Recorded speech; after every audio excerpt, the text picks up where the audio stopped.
All right, this interview is being recorded as part of the Albert and Pauline Dubin Oral History Archives. My name is Michael Burke, and today is June 14th. I'm interviewing Jeannie Weiner at the Max M. Fisher Building in Bloomfield Hills, Michigan. Jeannie, do you give permission to the Leonard N. Simons Community Archives to publish, duplicate, or otherwise use the recording for educational purposes and for use as deemed appropriate by the archives? Yes, I do. Wonderful. Then let's start. Okay. And let's start at the beginning. Where were you born?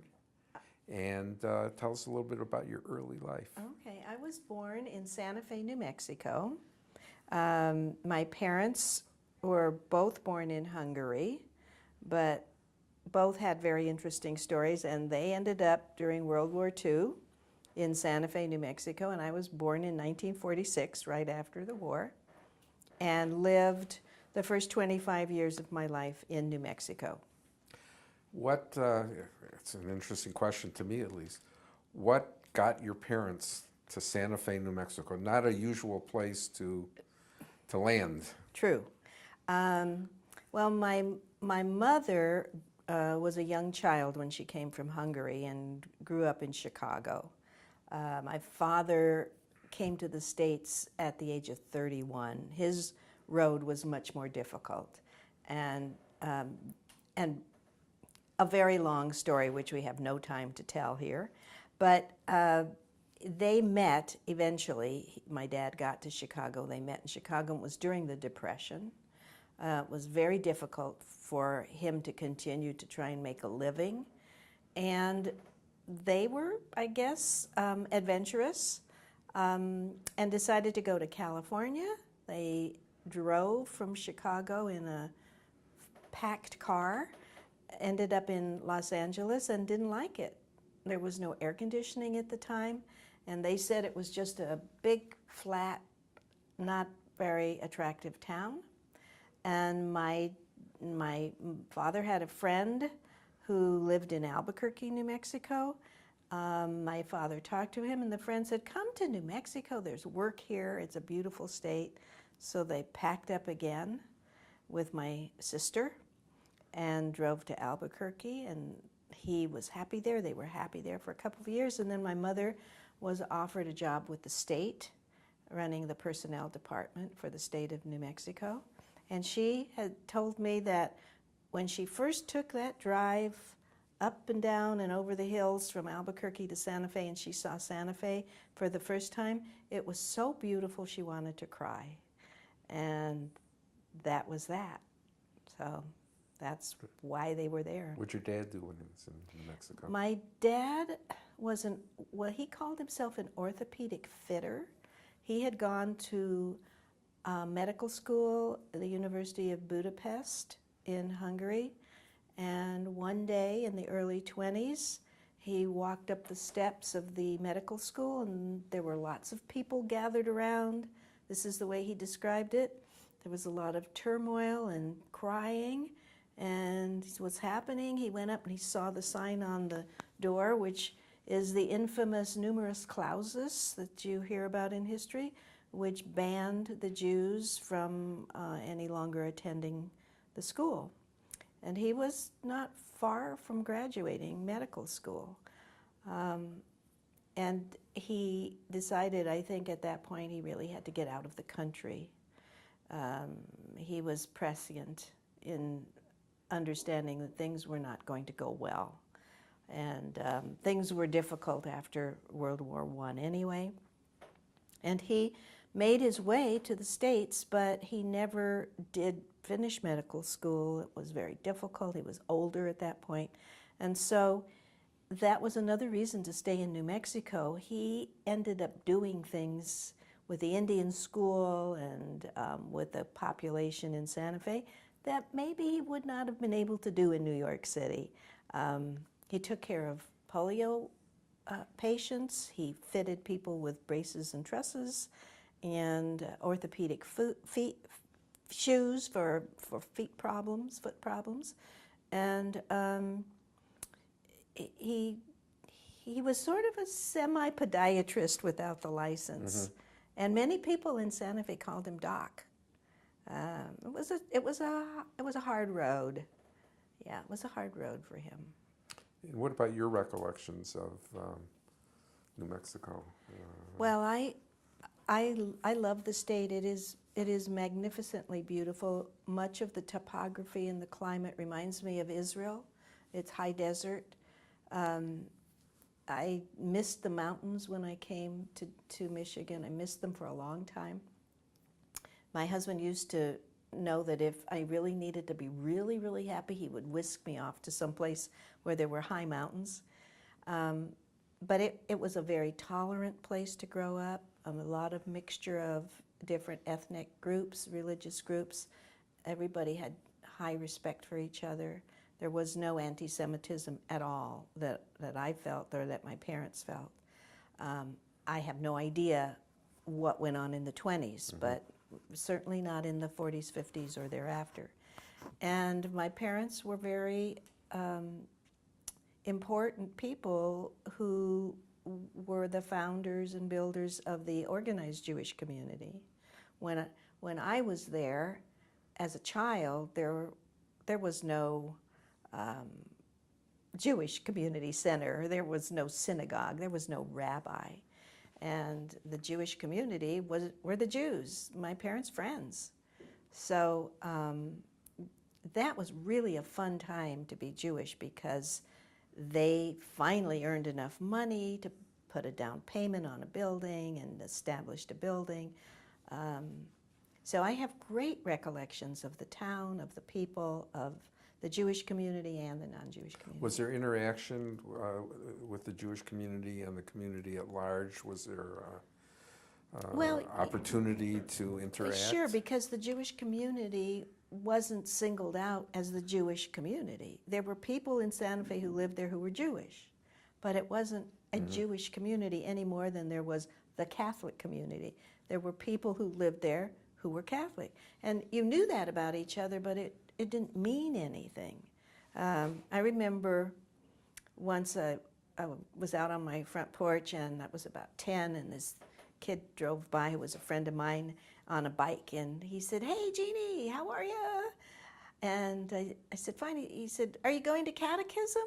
"I'm on my way to catechism." I said, "No, I don't go to catechism." He said, "Why not?" And I said, "Because I'm Jewish." And as he drove off, he said, "Oh, I wish I was Jewish." He had no idea, and it didn't matter, and it didn't mean anything. So we were just people, and there weren't labels. Now, was the Jewish community driven by culture or religion, or was it a little combination of It was a mixture. There were, my dad used to say there were 50 Jewish families. I think you'd be hard-pressed to find that many, because he would count people who practiced the Episcopalian faith, but who had maybe been born Jews. So we had that, and we had survivors of the Holocaust, and we had Europeans who came to New Mexico before World War II, many of them. Then we had Jews from all over the United States who were there for different reasons. The town square is known as the Plaza, and now it's filled with galleries and whatever. At that time, it was the business of the town. And the jewelry store, the 2 drugstores, almost all the ready-to-wear, even the Indian curio store, they were all Jewish-owned businesses. So, yeah, there was a mixture. What was your family life like growing up in New Mexico in terms of? I had a great childhood, tons of friends, and my mother worked, of course, 9 to 5 every day. My dad was more around. He had a store downtown at one time, but really that was as a young child. My memory of him is that he had an office behind the house, so he was around the house a lot. And so my mother was not the one who came to the PTA meetings and so on, unless she really snuck away from work. My dad would be more likely to do that if he could. But it was a very normal life, and I was involved in tennis and honor society and all of the normal things. I didn't have many Jewish friends because there weren't that many my age. There was 1, 2, 3 Jews in my class. I had a very close friend who's Jewish who was 2 years older. We're still very close. He was my brother, not really, but like a brother. So just a very normal childhood. Was there philanthropy involved in the Jewish community to support the kind of the services that your mom and dad, were trying to provide? I'm just curious whether. Okay, I'll give you an example of philanthropy that I'm going to be speaking about later next week. My father would often get a phone call from one of the business people downtown. Fred, there's a guy here from Hungary. He's really needy. Come down and see what you can do. My dad would drive down, pick him up, bring him home for dinner, and he would stay with us. I didn't think this was unusual. We had somebody in 1956 who came after the Hungarian Revolution who wasn't Jewish. He stayed with us for 6 months. The Jewish community got him. He wasn't Jewish. The Jewish community got him a job, and but more likely they didn't stay but a night or two, and then my dad would take them down to the bus station and send them off to Albuquerque or wherever, Denver.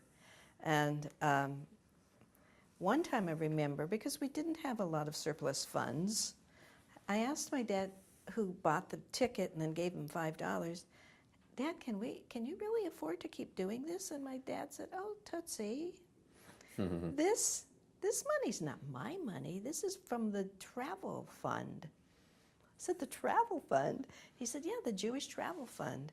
We all of us put together money, and then we help people. Well, they didn't have to be Jewish. It was sort of Hebrew free loan without the payback. Yeah. And Hebrew free give. Hebrew free give, yes, to anyone. So philanthropy, in the sense that we know it in Detroit, really didn't exist, except that there were business people and doctors and lawyers who did well, and they contributed to the temple once it was built, and there were contributions, but there were no Jewish services as such. Was there a permanent rabbi in New Mexico? I mean, Eventually. So it was a traveling rabbi who came in? Well, I really would like to write my next book on the early rabbis of Santa Fe, because it would be a comedy. My father was the one who really wanted a rabbi. He had grown up in an Orthodox home. My mother was not from a traditional home, and it was very important for my father to have a rabbi. It was less important for many of the members of the community, but some wanted it, and some certainly wanted education for the children, however few there were. And so, but what would attract somebody to come to Santa Fe as a part-time rabbi? We couldn't afford to pay full-time at a very low salary, without really a strong, large Jewish base. So the first many years we got some very interesting people. And the first one actually turns out was not even a real rabbi, but he pretended to be. So that was a very interesting story. But eventually they did hire a part-time rabbi. I was gone by then, so it was already when I was in college probably. And but he worked for the state part-time, and he was there for quite a long time. And now, of course, they think they have conservative reform and Orthodox, they have Jews for Jesus, they have the secular community, they have something for everyone. There you go. So it's grown. Evolution. Yes, it's grown. Tell me a little bit about your school career in New Mexico. Middle school, high school? Okay, so I went to the elementary school in my neighborhood, then I went to one of the 3 junior highs that existed in the city, and then I went to the high school, Santa Fe High. There was the Catholic school. There was the Catholic girls' school and in high school, and the Catholic boys' high school. They were our major crosstown rivals for all sports. They were really good some years. We were really good some years. Santa Fe High was right downtown. It's now where the post office is, and it's a big, the Santa Fe High now is called Santa Fe Academy. It's out somewhere away from the downtown area. It was a really good school. I felt always that I wasn't getting such a good education because I felt I was from this little town in this unknown state. But I've come to realize that I had a very good education. I had wonderful history and literature, and I had 3 years of Spanish that was required. We had language requirement. I could have taken Latin, and so I had a good education. And then my parents did not have much in the way of funding to be able to send me to a very prestigious college. So I went to the University of New Mexico in Albuquerque, which was a good school, and I was in the education department. I all my life wanted to be a teacher. From the age of 8, I had decided I wanted to teach, and so I went through that program, and I did teach in Albuquerque for a few years before I came here. What subjects did you teach? I was an elementary school teacher, so I was there 2nd through 5th, and here I was preschool. I could have taught high school English because I had enough material to do that, and I was licensed to do it. I was actually licensed to teach speech too, which is crazy because I had 2 classes or something, but maybe they knew I talked a lot.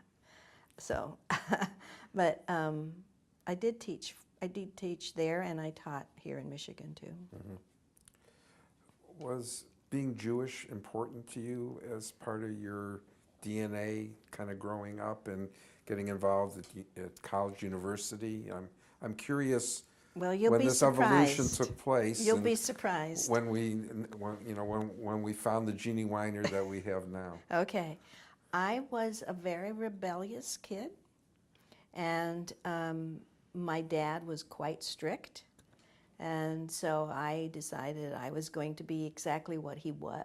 I was going to be exactly the opposite of what he wanted me to be, and they pushed, go to Hillel, go to Hillel. Now, of course, now I'm on the Hillel of Metro Detroit board, which is a very important part of my life. But I finally went to one Hillel program. It was a ski snow program where we went up into the mountains in Albuquerque, and there came tubing and hot chocolate. I had a great time, but I wouldn't go back. It was just something about not going that route. And I returned to Judaism here in Detroit. I realized here that this was really who I was and what I wanted to be. And I think I outgrew my adolescent rebellion at that point.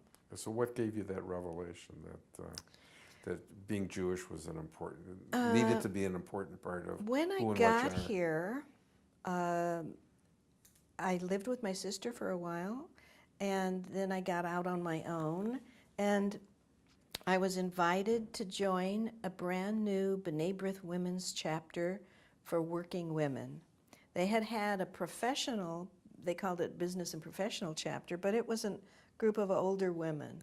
And so they were trying to branch out, always trying to bring in young Jews. And so this was an outreach program.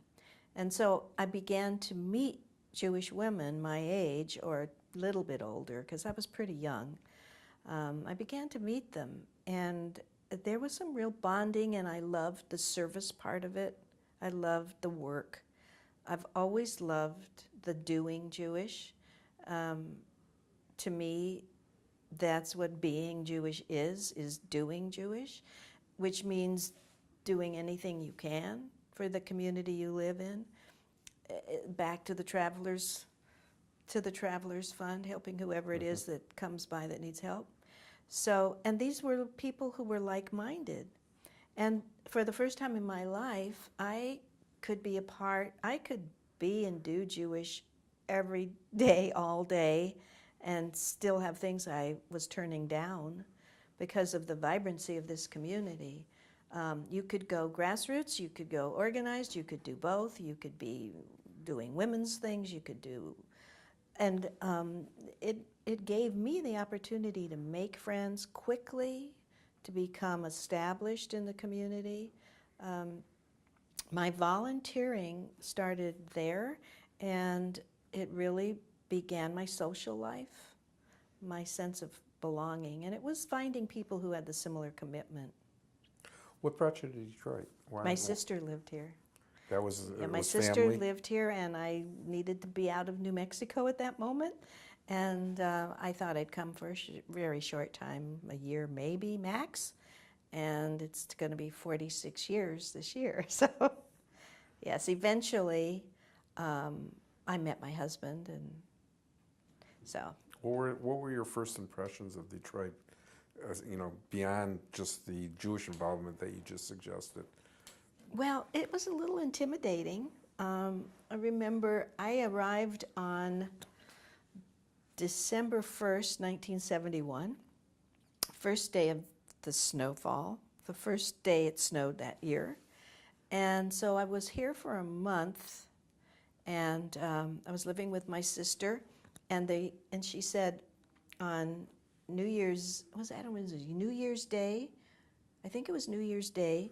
Go down, or the day after Christmas it was, the day after Christmas, here, take my car and drive down to Saks. They always have a fabulous after Christmas sale, and it'll be fun, and you'll get out of the house and go do it.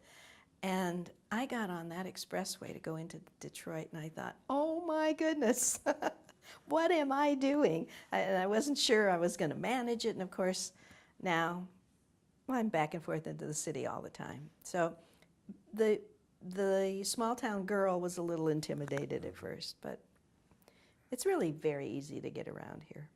Well, you're right.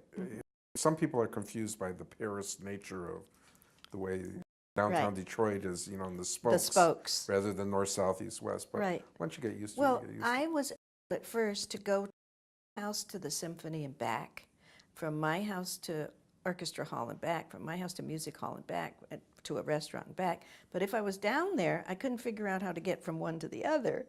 But now I can do that. Yeah, I'm sure you can. We've known each other for quite some time, better lately, and yes. You are probably as involved as most people and more than many people in the community. The common thread that seems to weave through your life really relates itself to Soviet Jewry, interfaith issues, and I want to start exploring that with you. Let's start with the Soviet Jewry. What was the trigger, Jeannie, that said this is something that's going to be important to me, something that I need to get involved in? Yeah, it was sort of insidious. It wove its way through my DNA very slowly. I talked about the B'nai B'rith Women's Chapter. So we always needed a program, a free program. Somebody mentioned Arnold Michelin, who would come out and talk about Soviet Jewry. So he came. I was enamored by him. I thought he was amazing. He was all grassroots, and he was passionate.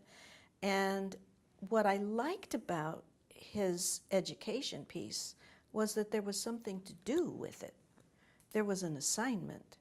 So he told us what was going on. None of us were aware. This was 1975. None of us were really aware of the need to help Jews get out of the Soviet Union, what they were going through. It was something that really struck a chord with me, probably because of my father's difficulties in getting out of Europe and just feeling compassion for immigrants and people who need and want and should be able to move about freely. And so my assignment was to begin to write to a family, the first thing. And some of the women in the chapter may have done it, and some didn't, but I took it very seriously, and I wrote, and I wrote, and I wrote, and I wrote, and I wrote. Do you remember the family? I don't remember the name, but it was not a famous family. Mm-hmm. And I didn't get a response, and I didn't get a response. But I wrote every week for a while, then I wrote every month for a while, and a year went by, and I didn't get a response. But I began to also learn more about other refuseniks families and what was going on. And then after a year, it was Rosh Hashanah. We came home from services. I went in to prepare lunch for right after the first day of Rosh Hashanah, and I went to the mailbox, and there was a letter. And the coordination of Rosh Hashanah and me feeling very steeped in my Judaism and the new year and everything, and to get this letter, it just struck me so. And of course, I realized from the letter that they had not even gotten many of my letters. And some of the letter had been marked out as though it had come from the War Department, as though you had been writing a soldier overseas during wartime. They were censored. And so I probably got half of what they said. And it was all very, it's so nice to hear from you, and I understand you have a son, and, So it just spurred me to really write. And I wrote them very fervently after that. And then I got involved with Arnie Michelin and this small group of grassroots people, Jerry Rogers and Ray Scharfman. And there was no Soviet Jewry movement run by Federation or involved in the institutions of Detroit. It was all grassroots during those years. And then I was asked to chair a program. Michelle Passon asked me to chair a program for Soviet Jewry for B'nai B'rith women. I didn't know where to start, but I called on my grassroots people and I got some advice, and Ida Joyrich said, "Why don't you call Judge Damon Keith?" I said, "What?" I mean, I knew who he was, but what does that have to do with Soviet Jewry? She said, "Just call him." So I called down to his office in Cincinnati. He was a federal judge, very prominent African-American judge. And his secretary had him call me back, and I asked him to come and speak on, it was December, I think it was December 18th of 1981. And he said, yes, of course. And Congressman Broadhead came, and then I went up and saw Doug Ross, who was a state senator who was working on Soviet Jewry, writing letters and advocating, and he spoke. And I think we might have had 100 people who came. And at that point, I was in. I was part of me.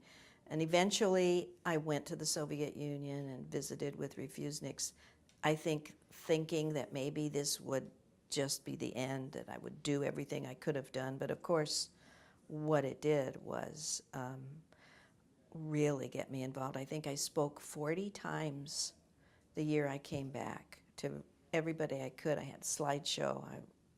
I was speaking every week, sometimes twice a week, about the plight of Soviet Jews. And then eventually I was asked to chair the mission to Washington, D.C. And so it was a passion, and I thought that it was going to be a lifetime.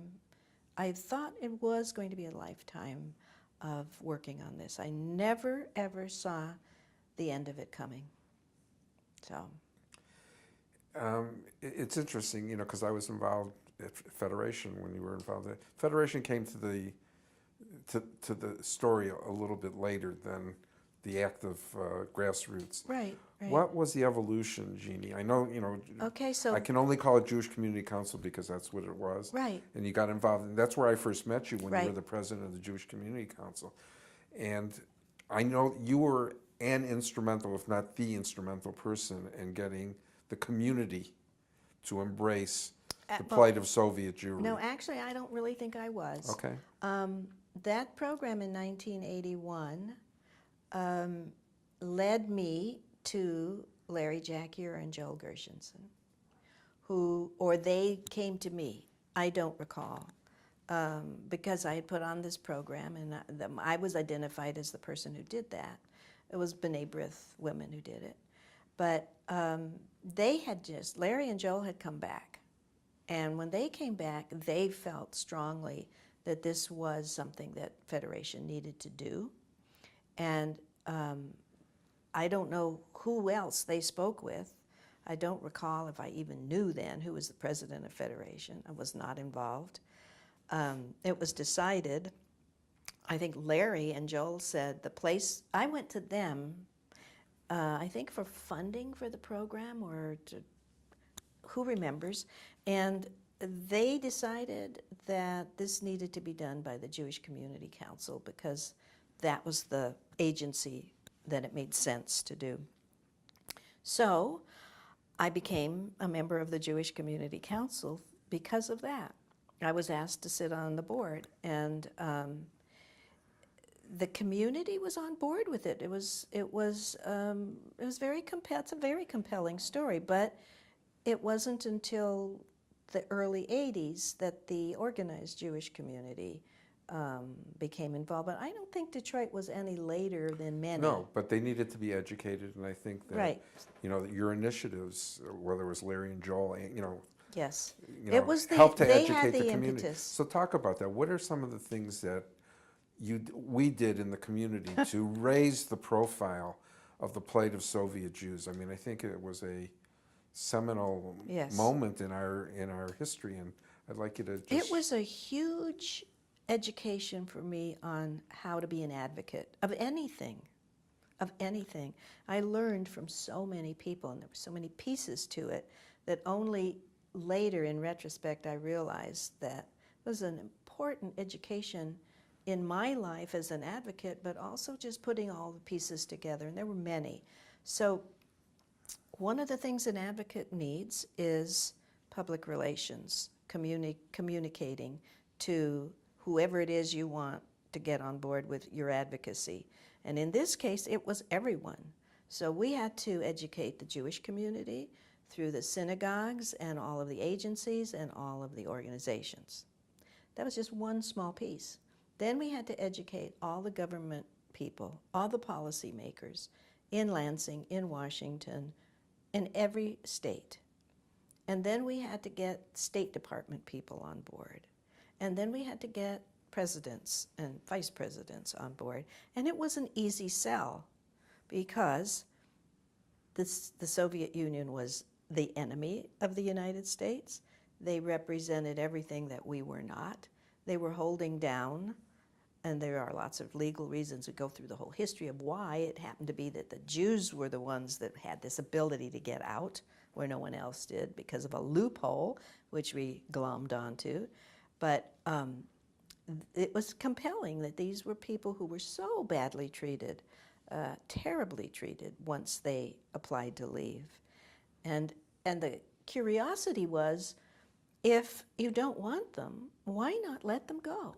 And so it was a compelling story and not real difficult to sell. But you had to get into all of the media outlets, every legislative office, all the Jewish community components. And so it took an army. And it was overwhelming. But we got the army.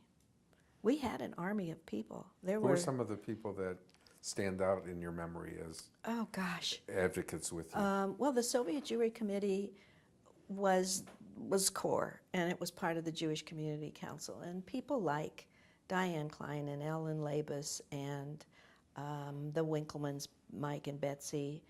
I shouldn't even name them because I will forget people, but many, many, many, many people in the community. And then, of course, then the next step was that we went to the Soviet Union personally to bring things to these refuseniks because they had nothing. And so my husband and I went with Norm Roman and Alan and Bev Yost in 1983, and then we came back and we began to talk about doing that. So the next year, Betsy and Mike went, and then when they came back, they joined in talking to other people, and eventually we got some big donors of Federation to go. It was later. People would say, oh, it's so dangerous, and how could you do it, and you're so brave, which was nonsense. It wasn't a bit dangerous. It was unnerving to be out sneaking around at night, but the worst thing that could happen to you was that they would pick you up and put you on a plane and send you home. We never felt that anything worse would happen. Nothing worse had ever happened to anyone else. So I didn't feel courageous at all. Were there any stories in your interaction with refuseniks that stand out still in your memory? Oh, yes. And really have, embedded themselves with you? Yes. Well, many of them were amazing people, but the very first night, Gershon and I, the 5 of us went, but we split off so that we could see more people and we could deliver more materials and more clothing and things that they could have to live on. So the very first night, Gershon and I went to the Dragunsky family, Evgenia and Vladimir Dragunsky, and she was a biochemist. He was a professor of communist history. It's like, oh my gosh. When they got out, it was really kind of hard to find him a job. Not so much for her, but it was an instant love story between the two of us, the 2 women. She was beautiful and smart and just had this sparkle to her. And so when we came back, I said to my fellow travelers, Rabbi Roman and the Yosts, I know that we're not supposed to do this, but you've got to come and meet this family. We've got to go back there. I don't want to be the only one that got to meet them. And so we did. We went back a second time, all of us, before we left. So, of course, I kept up writing. We kept up writing all of them that we saw.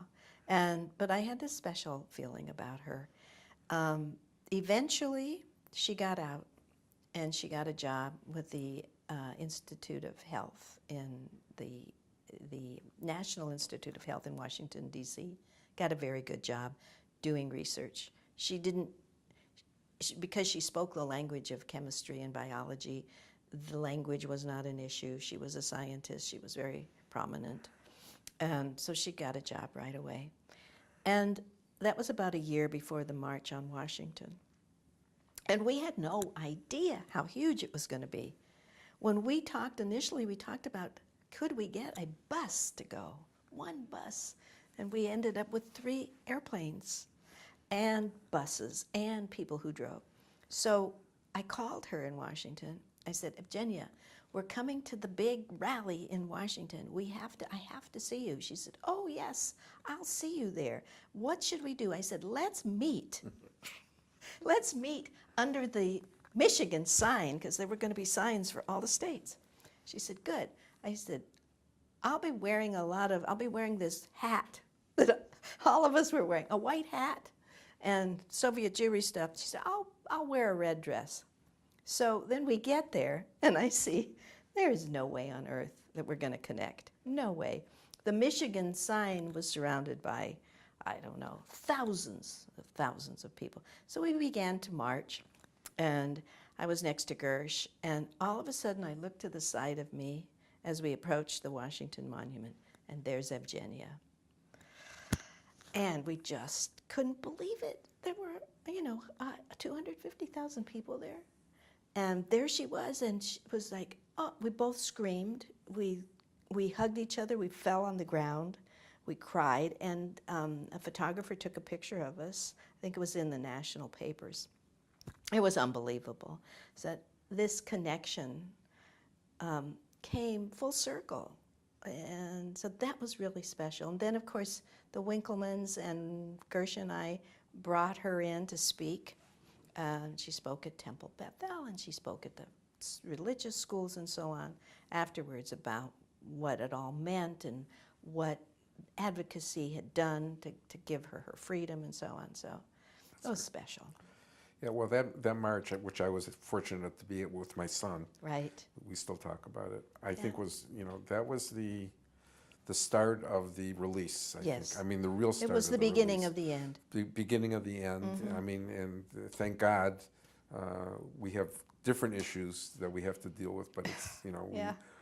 we got through that. But I'd like to transition a little bit because getting the people out dealt with resettlement. And Right. so we in this community had to deal with the whole issue of Right. resettlement mode, which you were also very involved in. So why don't you just speak a little bit about the challenges that faced us as a community to resettle the Soviet Jews who we were able to get out of Right. the Soviet Union. Well, of course, the major challenges of resettlement took place in Israel, but we had our share, and we had a great number of refuseniks and refugees who came, who were former Soviets. They settled in Flint as well. There was a group of people that went to Flint, but it was an enormous challenge. There was assistance from the federal government who gave them monies for the first 6 months, but 6 months is nothing. And finding jobs was huge. Many of these people had very prominent positions in the former countries of origin, and that wasn't going to happen in their new lives. So it was a huge adjustment for them.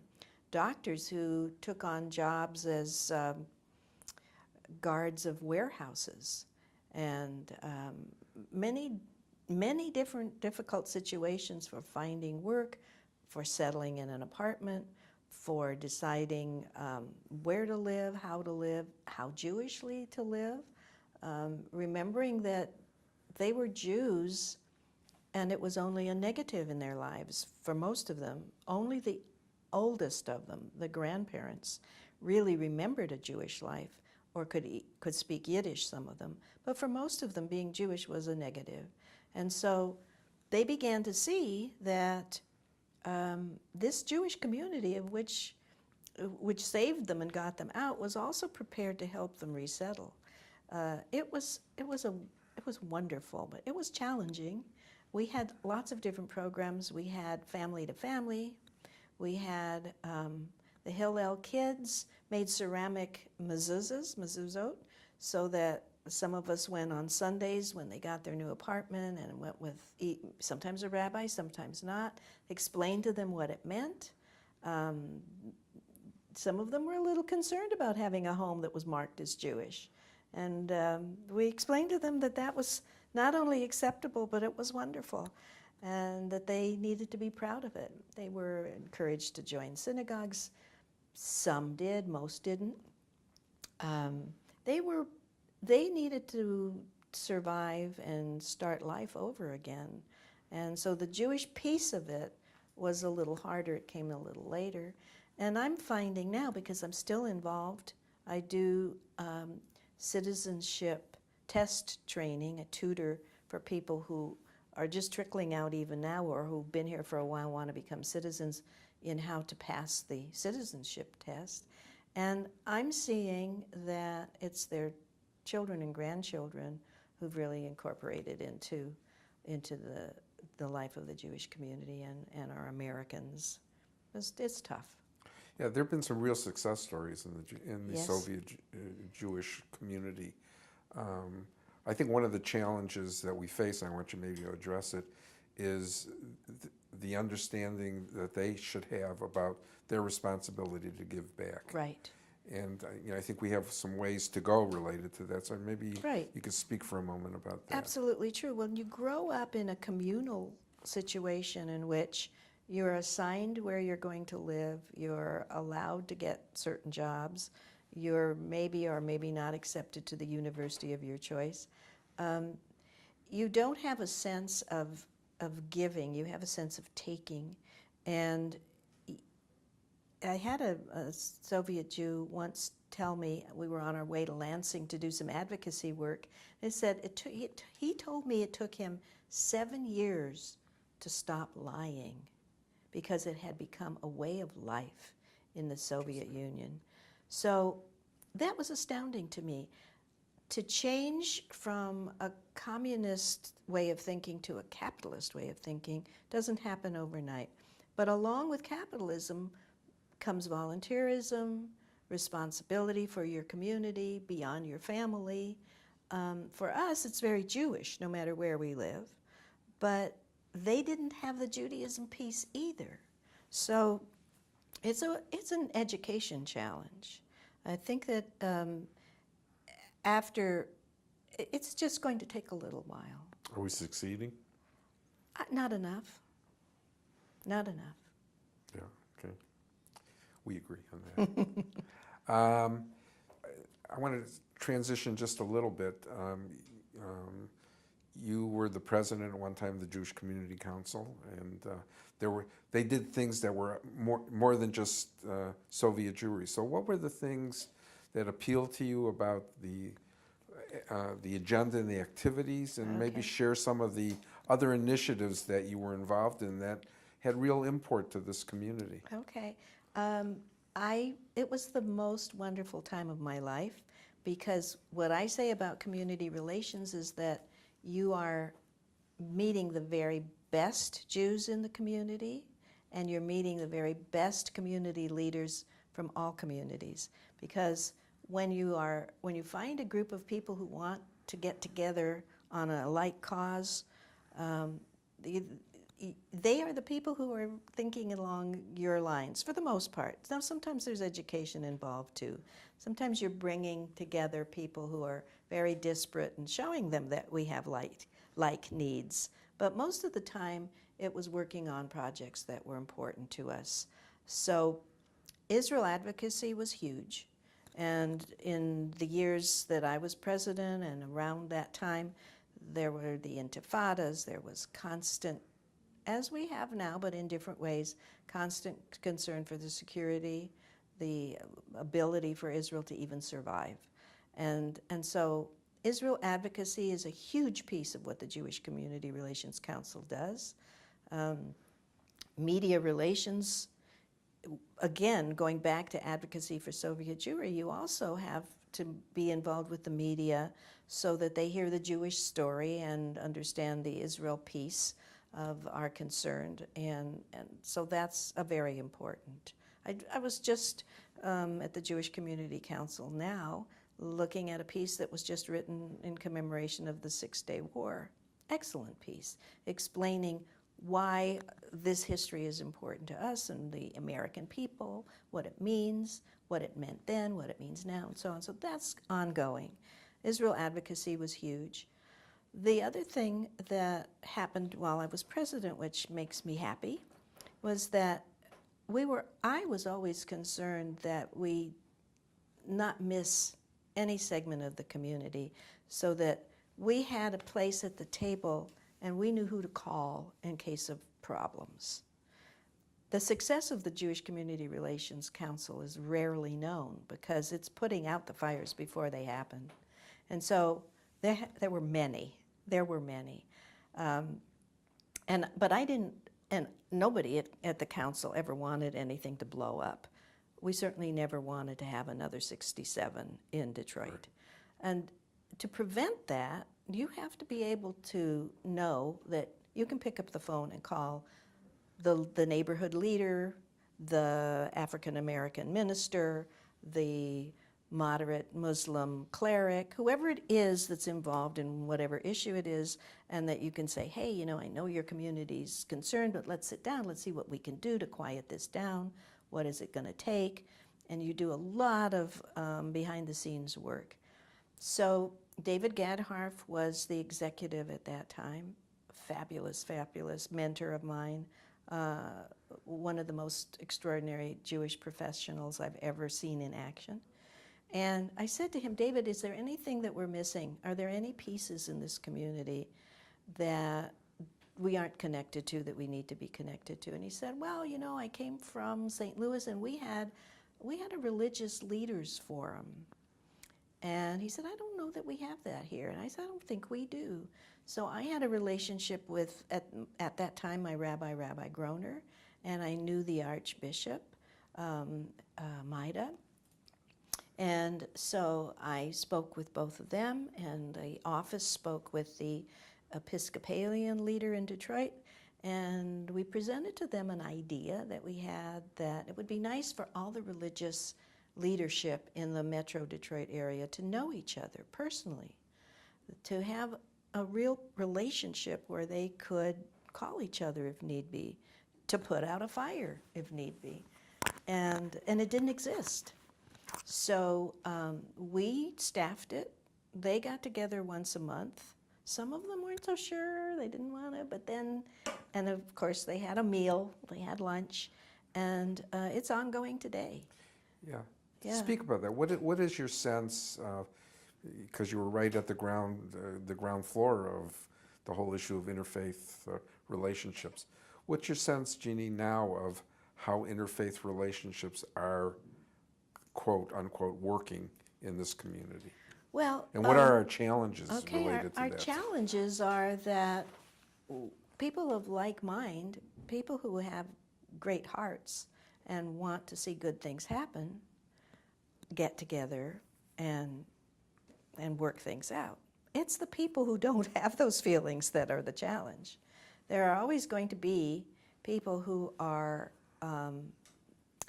angry at another group, hostile toward another group, uneducated about another group, suspicious, fearful.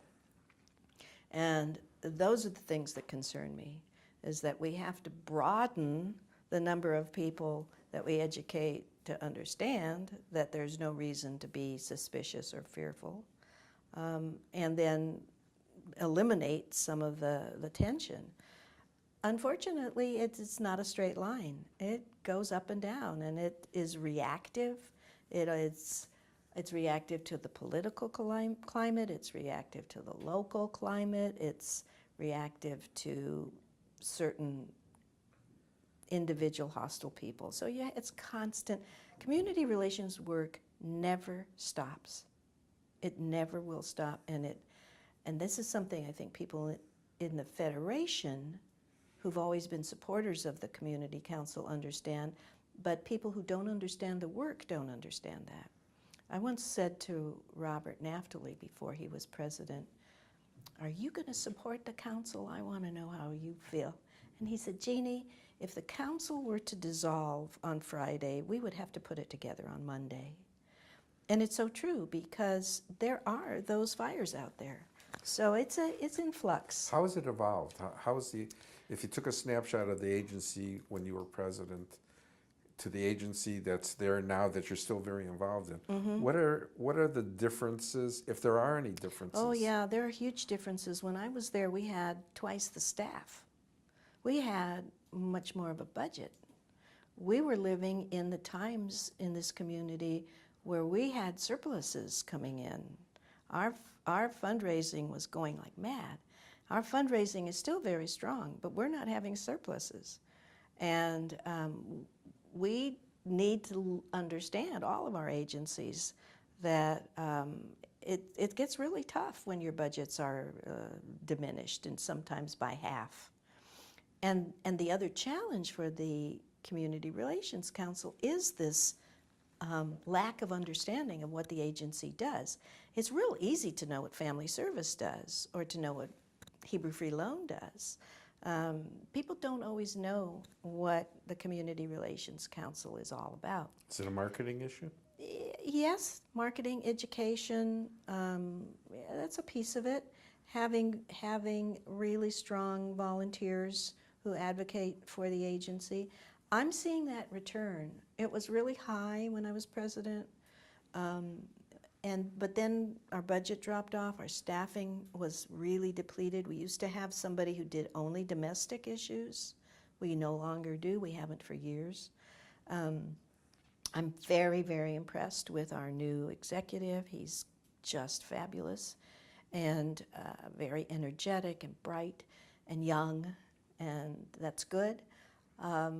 And we've got this new joint, AJC has come on board with JCRC, and it's just given us such energy and more volunteers, and I think it's very exciting. So It's always a struggle to make do on the money you have and to raise more and to show the community what you do, but we have to do it.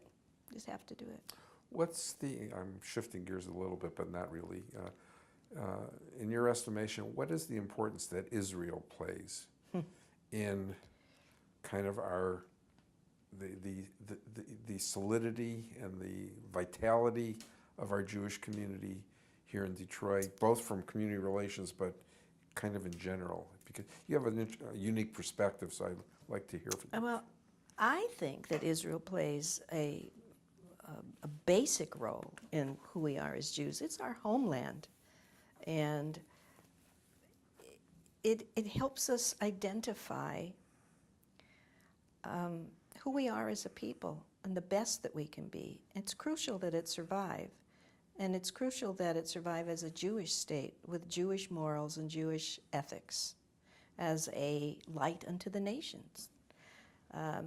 It's a constant challenge to have people understand that, and I think that it's kind of a misnomer.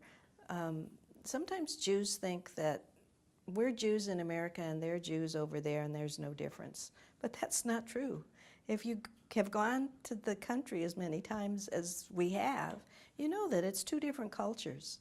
They're Israelis, and we do share our Judaism, but even there are tensions. So that's always a challenge, and I think the additional challenge is that the young people who have grown up with the state of Israel, who didn't have to fight for it, just like the young people who grew up with civil rights in the black community who didn't have to fight for it, our generation is constantly trying to educate young people to the importance of their roots, of who they are as a people. And then we have to do it. We have to do it because without it, we are Americans, but we are unique Americans. All of us who are Americans are unique Americans, whether we're Italian or Jews. We have an identity, we have a peoplehood that needs to be preserved. And Israel is the major component in preserving it. Are we succeeding? I hope so. I hope so. We have to keep working at it. I know we're both involved. You mentioned Metro Detroit Hillel. So the young people in this community and sort of our responsibility to educate them and prepare them. So I'd like you maybe to address that, because I know that's another love of yours. Right. Is I think youth in our community. We are succeeding with people who do go to the Hillels. We are succeeding with them. It's the people who were like me as a kid, who didn't want to go. Those are the people that I feel are the real challenge. How do we bring in the younger generation, or the millennials, or the folks who feel they don't need synagogues, they don't need institutions, they don't need a federation, they're going to find it on their own if they find it at all. That is a huge challenge. I don't have an answer. I have no answer. I think we are succeeding with the people who touch us in whatever way they touch either the Federation or its agencies or any Jewish component, whether it's Jews for Justice or the Jews who are involved in rescuing or any grassroots group. I think we're doing our jobs. We're funding them as best we can, and we're gathering them into Jewish life, to Jewish morals. But it's the people who we don't touch. Yeah. I don't know how we touch them. Well, part of being successful is you say, you don't have the answer. First thing you got to do is find the questions. And Yes. I think we're at least finding the questions, and Yeah. I think that's part of our responsibility. Right. too. How do we engage them? Exactly. How do we give them a reason to want to be Right. engaged? Right. Yeah. And I don't want it to be a tragedy. The one thing I don't like is, and another reason I was very attracted to the JCRC, we didn't fundraise through fear. Right. I don't believe in fundraising through fear. It's just very successful. You can be very successful at it. Oh my gosh, there's anti-Semitism out there, and Israel's going to be destroyed. And then, you can get somebody who's afraid for a moment, for a day, for a year. That's not why we engage people. That's not why I'm Jewish. I don't want them to engage with us because they're afraid of what will happen. I want them to engage with us because they love being Jewish, they love being part of the community. That's what we need to do. Related to Israel, and our community is unique to this world in that we have a very large Middle East population, not Jewish, in our community. So I know that we work very hard at building bridges between the Arab and Jewish community, and you had a role in starting that. So I'd like to talk about that a little bit, and I want to also talk about your impressions of Jewish, African American, Black relationships too. So. Okay, well, in regard to the people from the Middle East here in Detroit, they are as diverse and different as we are. There are new arrivals. There are people who came at about the same time we did. There are Christians. There are secularists. There are people who concern us because they seem that they could actually become or are terrorists. So we have a little bit of everything, and we have to walk that road of finding who are the best people to communicate with. It is something we've managed to do very well. For the most part, and particularly now, the JCRC has a very strong Muslim-Jewish connection where it's enlarging, it's expanding, it's progressing. Kudos to the Muslim community who has been so fearful in the past, but who are so upset at being characterized as terrorists that they feel it's so important to do outreach too. So we have very, very strong partners, and this is relatively new. I think this is a road that has succeeded at right now because the climate's good for it. When I was involved with it at first, I wasn't so sure I even really wanted to do it. In 1981, it was again Arnold Michelin called me. He said, Jeannie, there's a group of us, we've been talking. There's Judge George Bashara, who's an Arab. He's a Christian Arab, he's an Arab. And he and I had lunch, and we want to put together a group of Arabs and Jews. And I just realized we're going to meet tomorrow night at the Phoenix, at the Phoenician in Detroit, and there aren't any women. So will you come? And I said, I don't know, really? Who's going to be there? So he said, oh, it'll be a group of Jews and Arabs, and we're just going to break bread together, and that's it. That's all we're going to do. So I said, okay. I drove down there, and I walked in the door, and I looked in the room, and I said, well, they didn't show up. There's no Arabs here. They're all Jews. Well, of course, that was wrong. They were Arabs. They looked just like us. That's right. They looked just like us. And so I sat at a table of people who are now my friends. It was Arab Jew, and we started talking about the tigers and crime in the city and the mayoral race and all of the things that unite us. And that association lasted for 21 years. We put together an organization. It was difficult, but it was interesting that the Arab members were the ones who told us, no, don't let that Arab member come in. He's radical. He's not moderate enough. One of the things we did in the first year was decide who could be a part of the group and the mission. And the one requirement was that everybody who came had to believe that Israel had the right to exist. That was bottom line. So it was a very interesting process for me. I met wonderful people, but it's changed in the last many years. In what way? The group of people who are willing to do this is hugely expanded. I mean, at the time, the people that I knew in Federation wouldn't touch it. They wouldn't touch it. It was a bad image. It was scary. both sides were afraid of what their own communities would say. You're meeting with a Jew, you're meeting with an Arab.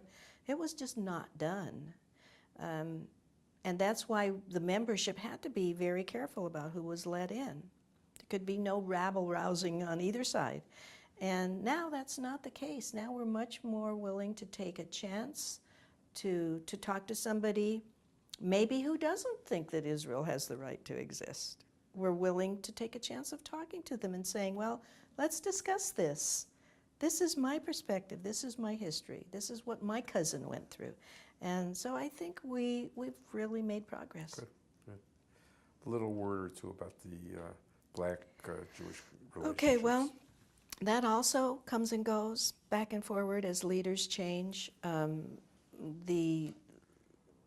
It's very dependent on the African American community and how accepting they are of getting involved with, it's not Jews, but with whites. That has changed back and forth over time. Sometimes it's a go and sometimes it isn't. The Jewish community's always been eager to be a part of solutions for Detroit, and that means getting involved with African Americans and the African American community. But I think that it also is dependent on how much energy we as a community can put into all of this, because there are a lot of communities out there to outreach to. And sometimes there have been times where the Jewish community has been more insular and has not seen the need to get involved with Detroit. That is not true now. We're seeing a vibrancy in the city, a commitment to the city, which I cannot tell you how much it pleases me, because it's a long time coming, and it's something we talked about in the 70s and the 80s and the 90s, and so we never thought that it would happen in our lifetime. Yeah. It's great. Kind of exciting. It's very exciting. Yeah.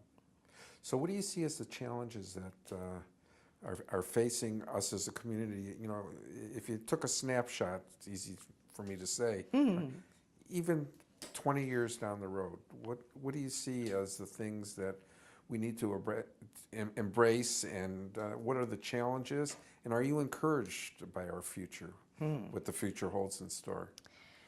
Well, to go back to what we just spoke about, I'm very encouraged about the rise of Detroit and the sense that the Jewish community is committed to the city as well as the suburbs. That's new, and I think that's, well, if it's not new, but it's new in an expanded way. There are many, many people who you and I know who have said with pride, I never go into Detroit. I will never drive south of 8 Mile. And now they're looked upon as being foolish.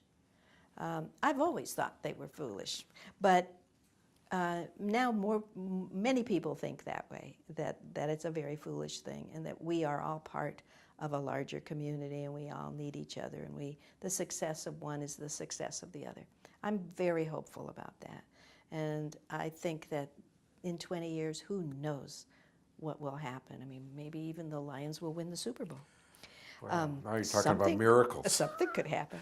What does concern me are the young people. I'm concerned about the young people who I know who don't vote, who are disengaged or unengaged, what's the word? Who are not as committed as I feel I am. I'm concerned about future funding. If we lose generations of people who don't feel the need to support institutions, it's what we talked about before. There is Next Gen, and they're great, and what they do is great, but it doesn't represent all of that generation, or even older. And we are an aging community, so we need to make sure that we survive as a Jewish community, and that we are able to raise the money we need to, and that we're able to appropriate it in a way that there will be success for all of the different things that we're doing in the community. It's a huge challenge. Fundraising is a huge challenge. And I don't know down the road in 20 years what will be. some of our greatest people, David Hermelins of the world, are not with us any longer, and we need more of them. And you know, my mother was always an optimist. My father would say, "This is crazy. What's happening? I've never seen such craziness. It's never been like this." And my mother would say, "No, no, no. It's always been like this. We just don't always know about it." And there are always going to be people who rise to the occasion and take care of others. There will always be, because we have to. She said, I remember when Lyndon Johnson had his war on poverty, and I said something to her naively about how this was going to end poverty. And she said, "You know, honey, there's never going to be an end to poverty. There are always people who need help, who will be poor, who will be mentally ill, who will be disabled. We will never get rid of it. You will always have to take care of these people." And this is ongoing, and it's a human responsibility, and I'm hopeful that we'll be able to do it. So there's optimism I hear in your voice. Yeah, there is. Yeah, there good. is. You've mentioned through this interview a number of people who were instrumental, and is there anyone else you want to single out? I know that's a hard thing to My do. husband. We're going to talk, that's my last question. It's hard for me to do it without, losing composure. And so I try not to, because I don't like to lose composure. But he kept me in Detroit because I married him and he was a Detroiter.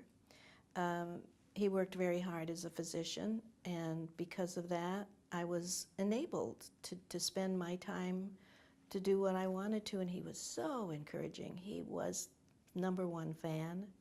There was nothing I did that he thought wasn't spectacular and wonderful and praiseworthy. And he gave me back my ego when I had lost it, when I had arrived here. He really was a lifesaver. Very strong person, very passionate person. And he was someone who, if he had had the time and wasn't practicing medicine the way he was, he would have been as dedicated a volunteer as I have been. But and he always said, "Well, if you want to go to school and get your PhD, you should do it. And if you want to do this, then you should do it." And I ended up living exactly the life I wanted to live. I am so grateful that I had this chance to do these things. And it was really because of him, because I had the time and the funds to do it. Good. Word or two about your kids. Yeah, my kids are great. Kids and grandkids. Who are they? And yes. We might as well put them in the record. Absolutely. When I married Gersh, I inherited children who are my children. Unfortunately, I've lost 2 out of 3 of them. Sandy is with us, thankfully, with her husband Chaim and her 3 children. Stuart, who's married and living in Israel with Asya, his wife, and his 2 boys. Rena, who is the middle child, who is a fabulous burn and critical care nurse. The youngest is Avi. He's just sent me a picture of himself in a suit, and I said, "If you wear that to Detroit, you will not go home single." He's just so lovely looking, and he's a wonderful, hardworking young man. He's 22. I hope he's 22, 23. And then I lost the oldest, Bruce, who died of ALS just over a year or so ago, and which is why we lost Gersh. And years ago, the youngest, Stuart, died in 1978 in a tragic accident. But they were very special kids, very special members of the family. Bruce leaves 2 children, my grandchildren Hillary and Michael. Michael's an engineer. Hillary's going to be a fabulous doctor. She's off to Harvard in August to do medical ethics and then on to medical school somewhere. Then there's my son Joel, who I brought to the marriage, who is a musician and a writer, who is such a good soul. And all of them make me so happy. And they love each other. That's the best thing. They are so close to each other. The children, the grandchildren, the cousins, it was never a family that was the Brady Bunch. It was our children and our grandchildren, and that's the way they've always responded to each other. So that's another reason to be grateful. Good. Well, we're coming to the end, but is there anything that we've missed that you'd like to say before we? I'm sure before I'll we think conclude? of something before I go to sleep tonight, but not at the moment. Yeah. Well, this was a pleasure. For me too. Certainly, Jeannie Weiner is a life well spent. So we're very, very happy to have you included in the community records. Well, thank you. I hope that I have another many decades, I'm- hopefully, of doing more things. And I'm counting on both of us doing that. yeah, well, I'll see you back here in 30 years. Yeah. Okay. Thank you very much for your time. Thank This was you. wonderful.